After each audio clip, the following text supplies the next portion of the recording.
Will robots be better teachers than humans?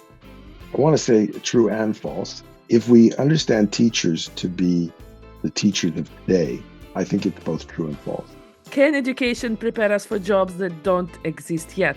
For me, it's true and false. Should schools teach students how to fail? Yes. Welcome to the 38th episode of the Skills Factory, talks and ideas about skills from Europe and beyond.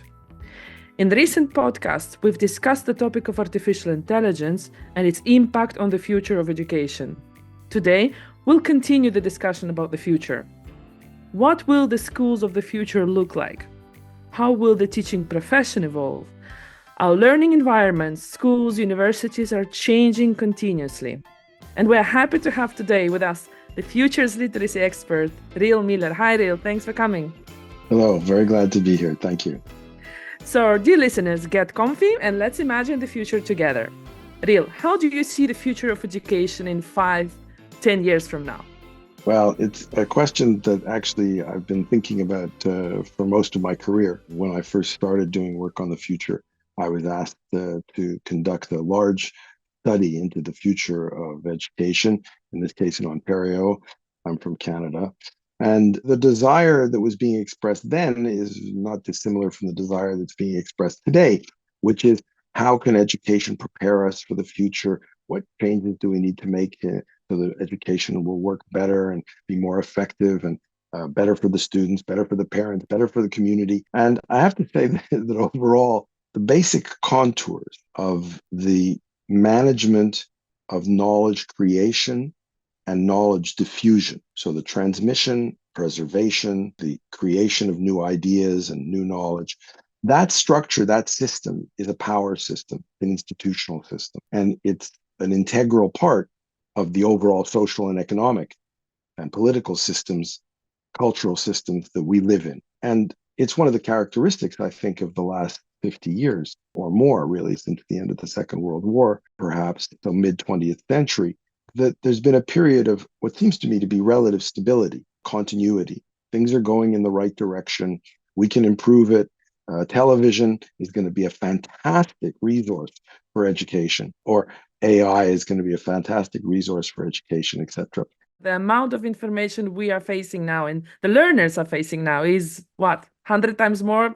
What about education as being a source of information? Is it in the past? I often say when people talk about the world going fast, can you run faster than you can run? Oh, no, I can't run faster than I can run because I'll fall on my face.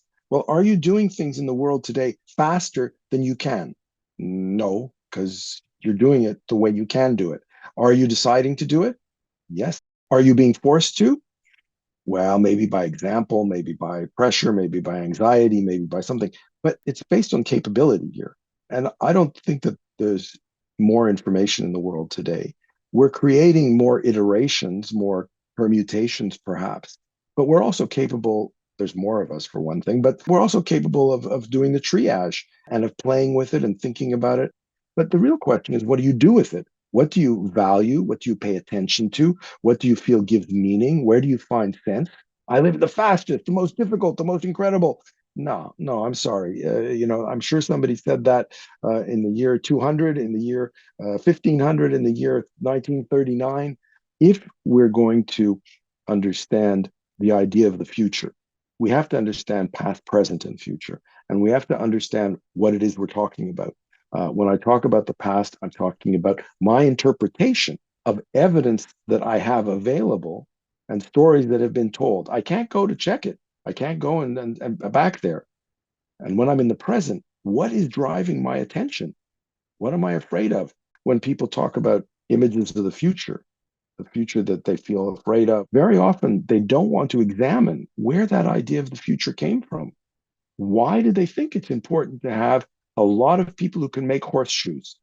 We need a lot of blacksmiths. Look at all the horses in the city today. There's so many horses in the city, the city's falling apart. This was a genuine concern at the end of the 19th century. New York and London were falling apart because there were too many horses, and you needed a lot of blacksmiths. So do you think that the fears about, for instance, artificial intelligence and its impact on education are following that path of, just being worried because of the too many horses in London. Yeah, I just spent the last 2 months at Stanford in Palo Alto. This is the forefront of the thinking in Silicon Valley, the epicenter of this and many other hype cycles. For now, and I'm not talking about things like sentience or Skynet, which remain, in my view, still fantasies. But I'm talking about a tool. And for now, maybe AI will be able to replicate autonomously and become conscious and do things. But for now, what we're looking at is a tool, and that tool is contingent on how the tool is used. Do you think our education systems are ready to embrace that new technology, that new innovation, such as AI, for instance? Because it requires quite some certain skills from teachers and certain skills from learners as well. Do you think we're ready for fully embracing AI? Look, I mean, the question is how do we incorporate the latest advance in the Walkman so that you have autonomous, independent headphones and you can listen to courses and classes? How do you flip the classroom? How do you deal with MOOCs? I mean, we've heard this over and over again every time there's a new tool, and new tools do open up new opportunities. So there's no question. But again, our ability to understand those opportunities, our ability to make use of those opportunities is dependent on the way we function. And those aspects of the system change very, very slowly. I don't think we create these systems. They're not the result of some decision. The lord of the castle in Bruges decided that he was going to be the founder of capitalism when he established the rules of the marketplace in his chateau. No, he was not thinking, oh, haha, I'm taking the first step on the road to capitalism. The advent of universal compulsory schooling, when we decided to create these school systems, people didn't know what they were doing. They didn't know why they were doing them. They had some arguments, they had some insights, they had some problems. There was a difficulty with peasants moving into the city and workers working in factories. And it turns out that there was this real problem about turning up on time. Nobody had a watch. Nobody listened to the clock. Why should I? If I'm a farmer and a peasant and the sun comes up, there are things to do, you have a different rhythm of life. So we had a whole series of issues in transitional terms as society evolved. And it did not evolve on a grand plan. And it did not evolve because somebody said, aha, I've got a great idea. Let's do it this way.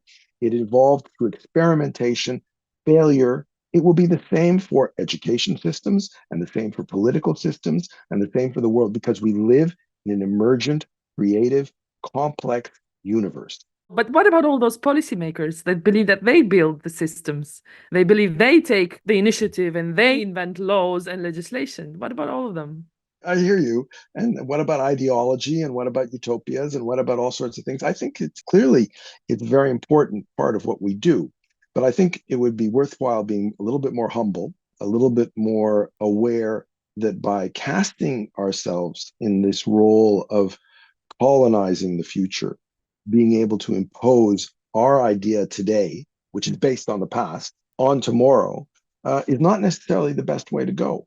And that we create tremendous path dependency, tremendous brittleness and fragility by basically looking for options which will say, I'm going to be right. So, what's a good policy making option if you want to be right? Build a pyramid. Build a big, big, big pyramid that's really heavy and nobody can move or touch, and it'll last 5,000 years, and you'll be right as a policymaker because it's heavy and big and it stays there. But this locks us in. This makes us brittle. It makes us not agile. It makes it difficult for us to respond, to adapt, take advantage of new tools in new ways, to change relationships. And fundamentally, I think the pretension of policy, which is rooted in the pretensions of the nation state, is something that really deprives us of our greatest strength, which is difference. And the ability to cultivate difference is a much stronger strategy for resilience because it's one that ensures more creativity, more innovation, more experimentation. Of course, there will be failures. And of course, there will be things that don't work and that die out. But birth and death and diversity are squarely part of this universe. That's what our planet's about. And you and I, we're all living at a moment when our planet that doesn't have an ideology or a conscious, purpose that I know of is simply sending us a message, holding up a mirror to our species and saying, if you continue to behave like this, you will destroy your own nest. Not the Earth's nest, the Earth will keep on going, but your own nest, your own home. You're destroying the conditions of your own home. Why are you doing that? What is it about humans in the way we are now that make us horrible for other creatures, other living organisms, and also make us very horrible to each other? And so I think there's some very profound and basic questions that we need to ask in the context of today's changes.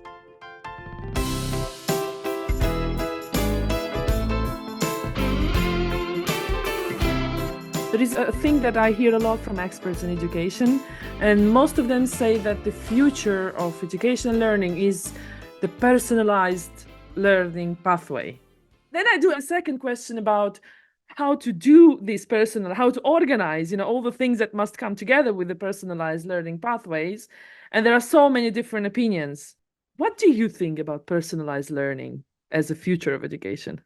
When I was at the OECD back in that day, working with the Center for Educational Research and Innovation, and we were doing work on the future of education, schooling for tomorrow. We had a conference at the time. David Miliband was the minister in the UK, and we all got together and put together a book on personalized education. And I mean, it was very much in vogue also in industry. It was, mass customization, they called it. The idea of being able to scale customization. There was a lot of work being done on different ways of learning and how you need to customize to different ways of learning, etc. I mean, it was fascinating in a way, and this is a policy type story. There was a lot of emphasis, this was in the 90s, on the idea of creating portfolios and creating portfolios that were distinct learners' portfolios, because diplomas are bad signals. Diplomas do not give you much information. Diplomas are hierarchy-based. Diplomas are based on past performance. Diplomas don't tell you very much if you're an employer. And the evidence from economics and the studies of this is that most of the skills that people use on the job, they learn on the job. So what's all this about education? What's the point of diplomas? Yeah, what's the point of all that? And the discussion back then, and this is over 20 years ago, was, we have a problem in signal. Labor markets require transparency. They require competition and openness to function appropriately. And obviously, information is part of that good functioning. And so the question became, how are we going to create the conditions for transparency in capabilities? That turned into a whole effort to create equivalency of diplomas. But you can understand why. I ran a commission on the future of community colleges, as I mentioned, in Ontario, and the presidents of the universities, when we said we wanted to move to portfolio evaluation, which would validate but also recognize difference and differentiation, not uniform, standardized academic type diplomas, or even skill-based, guild-based diplomas, which is where the practical diplomas come from. They said, we are going to walk away from this process and destroy it politically because it's valuable for them. Their system depends on it. They have to be able to sell the diploma and convince people that this works. And, this is not a minor issue. When I went to Tunisia right after, this was at the time of the Arab Spring, and we were definitely experiencing the huge disappointment. But the same was true in Romania when we did the future of higher education there in the early 2000s. There was this expectation of a linear relationship between entry into the elite, or let's call it stability, and diplomas, which was in fact, of course, an illusion based upon a system that was hierarchical and elite-based at the time. And then once it massifies, it becomes dysfunctional and causes a lot of disappointment and unhappiness. But we've never been able to project education to jobs in the future because we live in this dynamic, creative world where the skills and the talents, but also everybody's career pathway.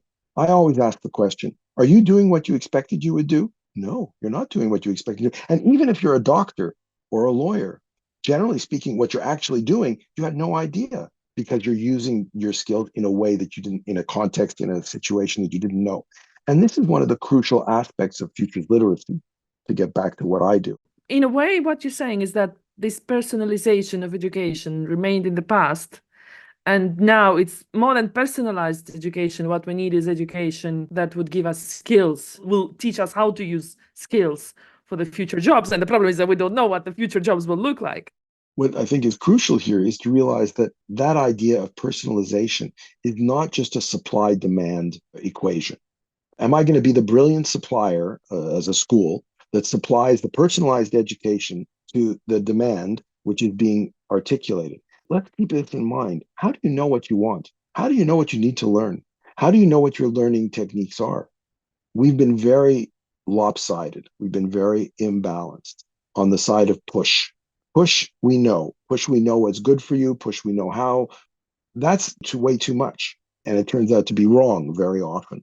But there's another question that if we move to pull, if we move to, I want to learn something, so therefore help me learn it, we have to be able to articulate that pull. We have to be able to have the confidence and knowledge that says, I need to know this. But even before you say, I need to know, what's the very, very first step? The very first step is saying, I don't know. And this not knowing is something that is actually excluded. It's considered a stain. It's not good. What do you mean you don't know?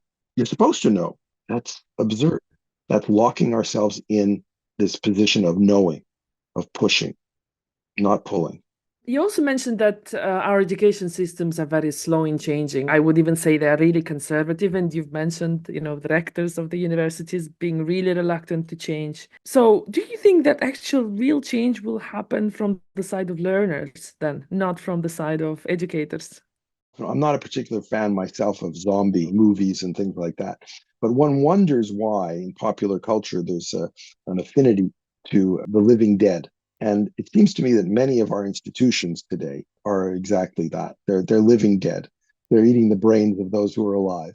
And they should just, finally give up and fall over and turn into good compost. I don't expect the zombies to suddenly turn into something new. They have their purpose, they have their structure, they have their continuity, they have their myths. These are very powerful things.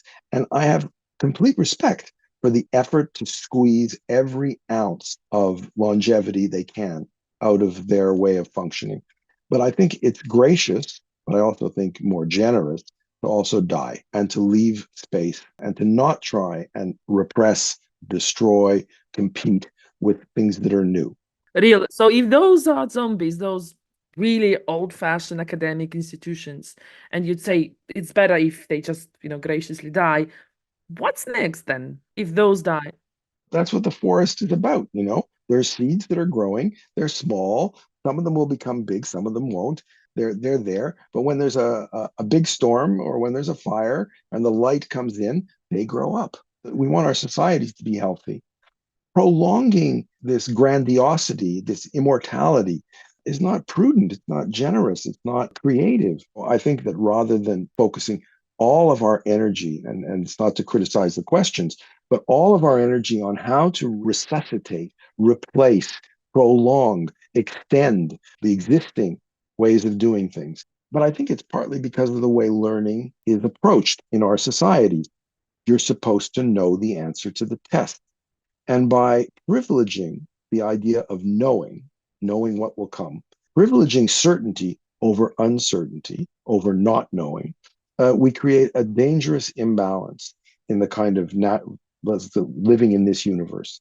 So my hope is that today's demonstrations by things like a pandemic, climate change, and in many ways the disappointment we have with our institutions, the inability to avoid war, the inability to deal with fragmentation and inequality, all of these ills that we see around us provide us with an opportunity to look in the mirror and to ask ourselves some very basic questions. It's probably time for our species to become less arrogant and a little bit lighter.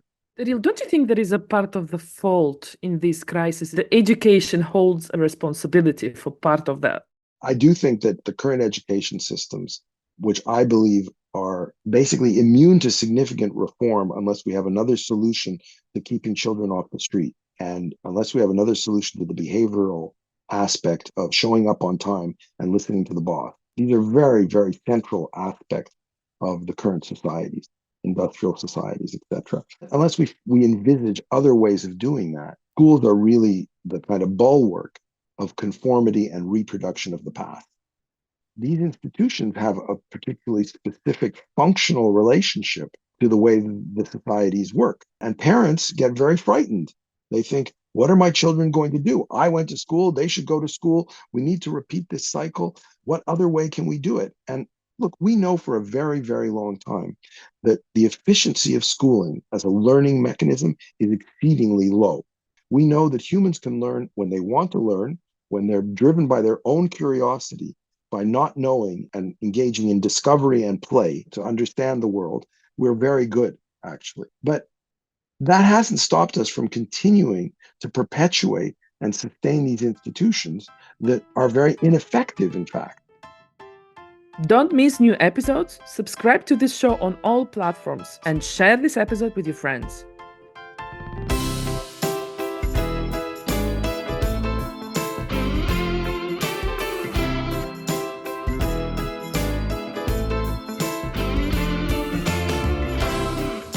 In our societies, failure is the most common word. Our kids, they have fear to fail. So do you think that the school should teach the importance of failure to the kids? Probably my reaction to that is that you can't teach failure, you can experience it.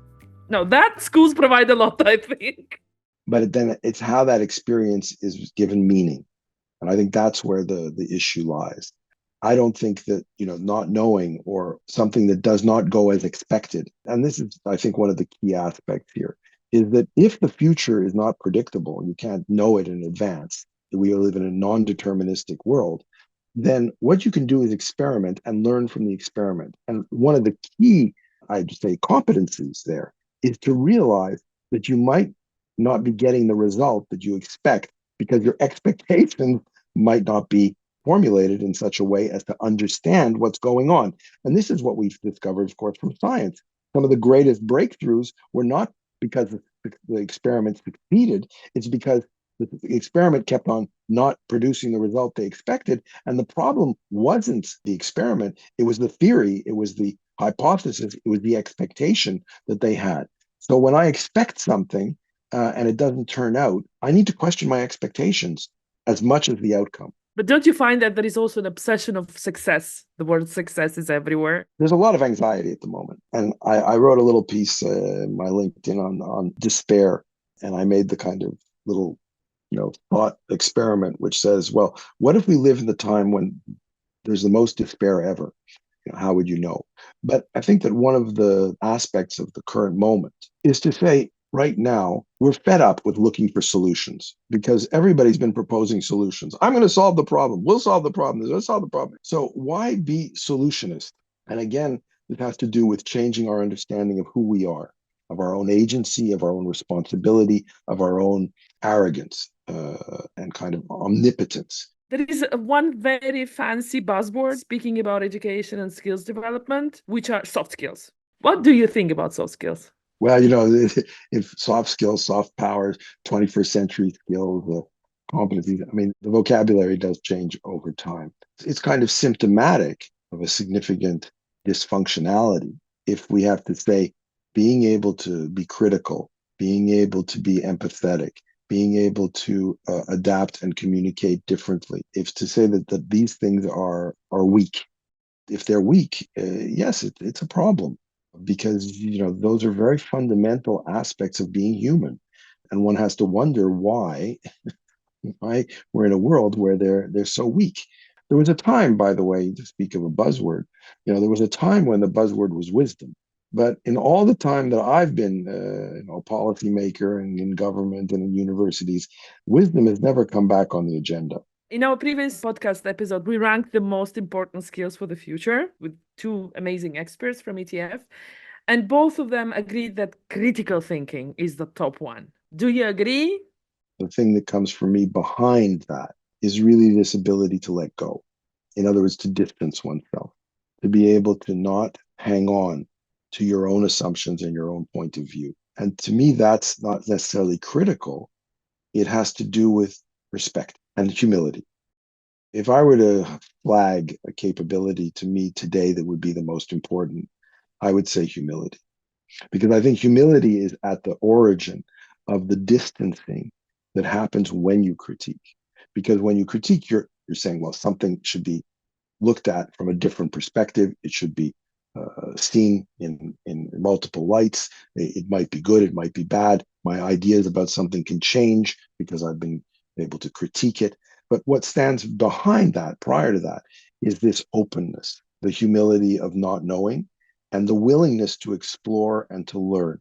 And humility is not something you learn in school, is it? Probably a lot of people would say that you learn a lot about humiliation. I would like to thank our speaker for this conversation, Riel Miller, futures literacy expert. Thanks a lot, Riel. My pleasure, and I hope it comes across as a conversation. And thanks to all of you, our listeners. Goodbye and stay tuned as there is much more to come.